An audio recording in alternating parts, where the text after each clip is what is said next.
নমস্কার, দীপ্তাস কিচেনে আজকে রান্নায় আপনাদের সাদর আমন্ত্রণ। আজ নিয়ে এসেছি ছোট বেগুনের মশলাদার এক দুর্দান্ত রেসিপি। যদিও রেসিপিটা নিরামিষ, কিন্তু খুব অল্প মশলায় খুব সহজেই এটা বানানো যায়। বাড়িতে অতিথি আসলে বা নিজেদের জন্য এটি খুব সহজেই বানাতে পারেন। তবে চলুন শুরু করা যাক। প্রথমে ছোট ছোট বেগুন এইভাবে 4টে ভাগে কেটে নিয়েছি। বেগুনের গোড়া পর্যন্ত কেটেছি, কিন্তু বেগুনটা পুরো কেটে ফেলিনি।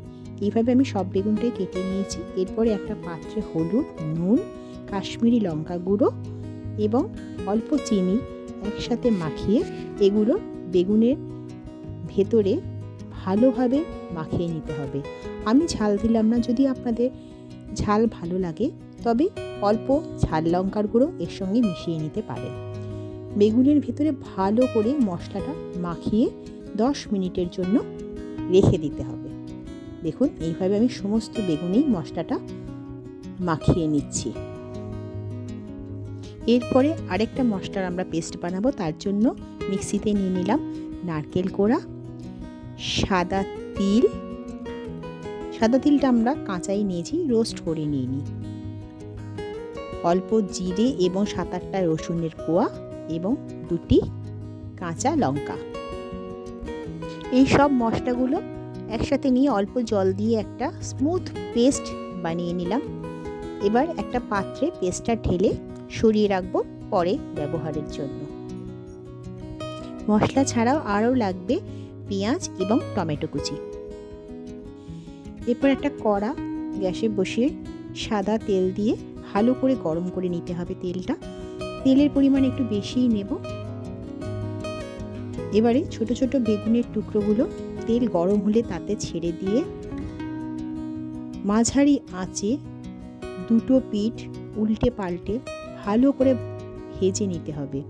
খুব আঁচ যদি বাড়ানো হয় তাহলে বেগুনের বাইরেটা তাড়াতাড়ি ভাজা হয়ে যাবে, কিন্তু ভেতরটা ভালোভাবে ভাজা হবে না।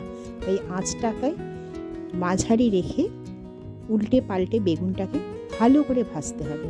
যখন দুপাশ ভালোভাবে ভাজা হয়ে যাবে তখন আস্তে আস্তে তেল ঝরিয়ে বেগুনগুলোকে তুলে নিতে হবে। আমরা প্রথমবারে সব বেগুনগুলো একসাথে ভাজিনি, অর্ধেক বেগুন ভেজে নিয়েছিলাম।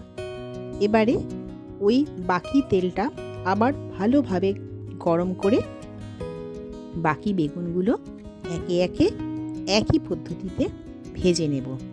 একসঙ্গে অনেক বেগুন ভাজতে গেলে বেগুনটা সঠিকভাবে ভাজা যায় না, তাই এই 2 ভাগে আমি ভেজে নিলাম।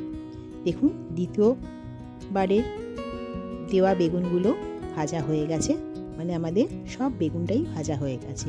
এবার তেল একটু কমিয়ে নিয়ে তাতে আস্ত জিরে ফোড়ন দিয়ে তারপরে পেঁয়াজ কুচিটা দিয়ে দেব।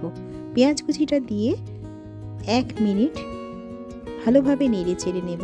পেঁয়াজটা একটু ভাজা হলে হলুদ গুঁড়ো, জিরে গুঁড়ো এবং কাশ্মীরি লঙ্কা গুঁড়ো দিয়ে দেব। দিয়ে সমস্ত মশলাটা পেঁয়াজের সঙ্গে একসাথে ভালোভাবে নাড়াচাড়া করে ভেজে নিতে হবে। তারপরে এতে দিয়ে দেব টমেটো কুচি। টমেটো কুচিটা দিয়ে একটু নাড়াচাড়া করে পরিমাণ মতন নুন দিয়ে দিতে হবে। নুন দিয়ে দিলে সমস্তটাই ভালোভাবে ভাজা হয়ে যাবে। খানিকক্ষণ নাড়াচাড়া করে ভাজা হলে অল্প জল দেব, যাতে মশলাটা পুড়ে না ওঠে। এরপরে বেটে রাখা মশলার পেস্টটাও এতে দিয়ে দেব। এই সমস্তটাই কিন্তু আমরা মাঝারি আঁচে করব। আঁচ বাড়ালে মশলাটা ভালোভাবে কষানো হবে না, অথচ সমস্তটা পুড়ে যেতে পারে। মশলার বাটি ধোয়া জলটা মাঝে মাঝে দেব এবং ভালোভাবে কষাতে থাকব। বেশ 4-5 মিনিট ভালোভাবে কষালে মশলাটা আস্তে আস্তে তেল ছেড়ে শুকনো হয়ে আসবে। তখন এতে পরিমাণ মতো উষ্ণ গরম জল দিয়ে দেব। যতটা আমার গ্রেভির প্রয়োজন ততটাই বুঝে জল দিতে হবে। তবে জল ফুটে একটু কমে যাবে, তাই যতটা গ্রেভি প্রয়োজন তার থেকে একটু বেশি জল দেব।